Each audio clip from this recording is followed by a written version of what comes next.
Selamat petang, salam sejahtera. Bongkar, jangan tak bongkar, bongkar sampai semua orang menangis. Petang hari ini aku nak beritahu kamu apa yang terjadi seterusnya di Mahkamah Persekutuan hari ini selepas Najib sebenarnya kalah 2 kali di Mahkamah Persekutuan.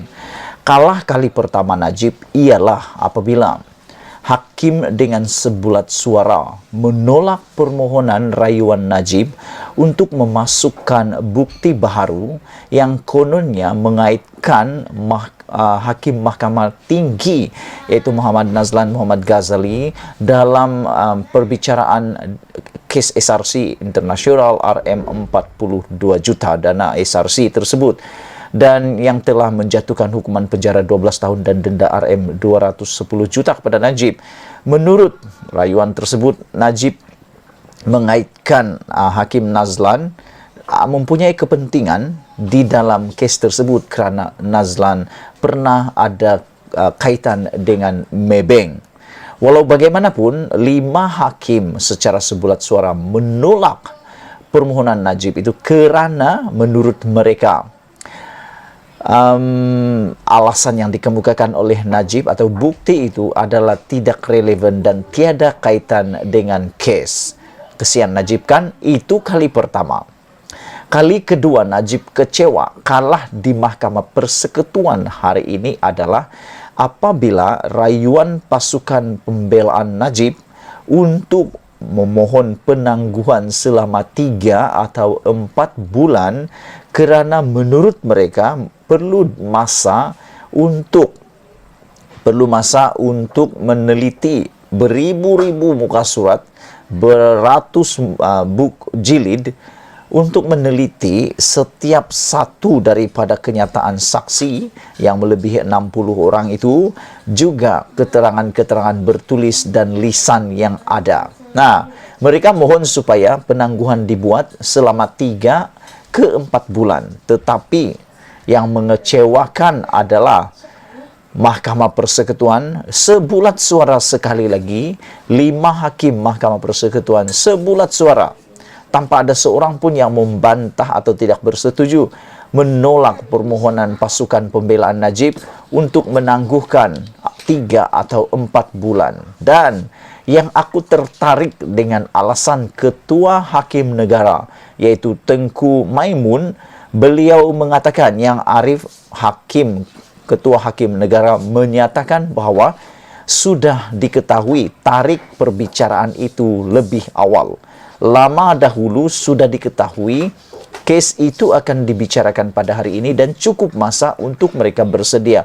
Menurut yang Arif, Ketua Hakim Negara, sepatutnya semua pihak telah pun maklum dan sepatutnya telah bersedia dengan lebih awal. Dan aku setuju dengan apa yang dikatakannya oleh yang Arif, Hakim Mahkamah Ketua Hakim Negara, yang mengatakan begitu. Sudah lama mereka diberitahu dan sudah lama mereka tahu tarik perbicaraan ini dan mereka patut maklum dan telah bersedia dengan lebih awal. Bukan saja pihak pembelaan tetapi juga pihak pendakwaan. Jadi tidak relevan kalau ada penangguhan lagi. Tapi alasannya senang saja. Itu sebabnya Najib menukar pasukan pembelaannya di saat-saat akhir dengan memberhentikan pasukan pembelaan lamanya yaitu pasukan Safi Abdullah dan telah menukar kepada pasukan Zaid Ibrahim. Teknik ini menurut netizen adalah sebenarnya, dan ada beberapa orang penganalisis politik juga mengatakan bahawa teknik itu dikesan oleh netizen, diketahui oleh pemerhati politik sebagai salah satu teknik terakhir Najib, langkah terakhir Najib untuk mencuri masa, menangguh atau memanjangkan waktu perbicaraan lagi. Kerana dengan menukar pasukan peguam ini, beliau, yaitu Najib, akan ada alasan untuk meminta dipanjangkan lagi tempo perbicaraan tersebut. Tetapi malangnya, apa yang disangka Najib berjaya akhirnya gagal. Dan akhirnya Mahkamah Persekutuan menolak dan tekniknya gagal. Dan ada pemerhati politik hari ini mengatakan bahwa teknik itu sebenarnya telah menjerat Najib sendiri, membunuh Najib sendiri, membawa kepada kerugian kepada Najib sendiri. Kerana selepas penolakan daripada Mahkamah Persekutuan ini kepada permohonan Najib untuk menangguhkan, memanjangkan waktu perbicaraan ini atau masa perbicaraan ini kepada 3 atau 4 bulan lagi, bermaksud Najib sudah mempunyai masa yang sangat-sangat kritikal.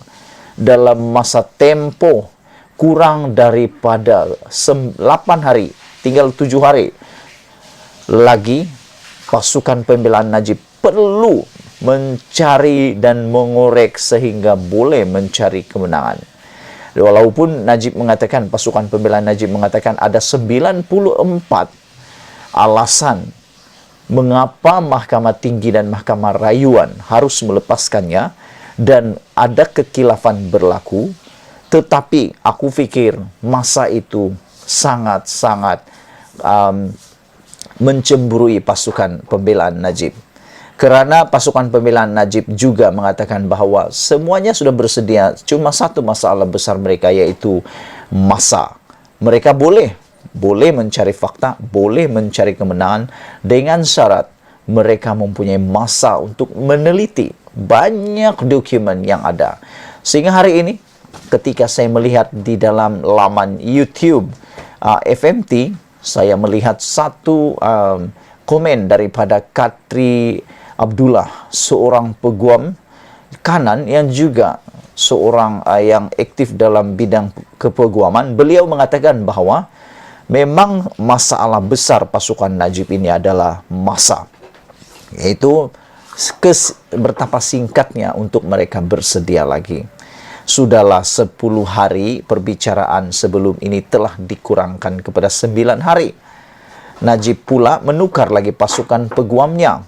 Pasukan peguamnya sebelum ini, saya fikir kalau diteruskan oleh Najib, pasti mempunyai kelebihan kerana mereka sudah tahu selok-belok perbicaraan ini. Tetapi dengan menggantikan pasukan pembelaan baru, pasukan pembelaan baru itu adalah seperti orang baru yang baru masuk pertandingan, tak tahu apa-apa, baru nak belajar, nak kaji semula satu persatu. Silap hari bulan tersebut lain, tercakap lain, boleh menyebabkan itu akan menjadi puncak kekalahan pula kepada Najib. Jadi aku setuju kepada pemerhati politik bahawa Najib membuat langkah salah apabila memberhentikan pasukan peguamnya yang lama. Itu dulu untuk kali ini. Najib kalah 2 kali di Mahkamah Persekutuan hari ini. Siapa yang tak tahu, tolong share video ini supaya semua orang tahu Najib sedang dalam masalah besar dan kritikal. Malaysia kita punya, kita jaga sama-sama cintai Malaysiaku. Kita jumpa lagi. Bye-bye.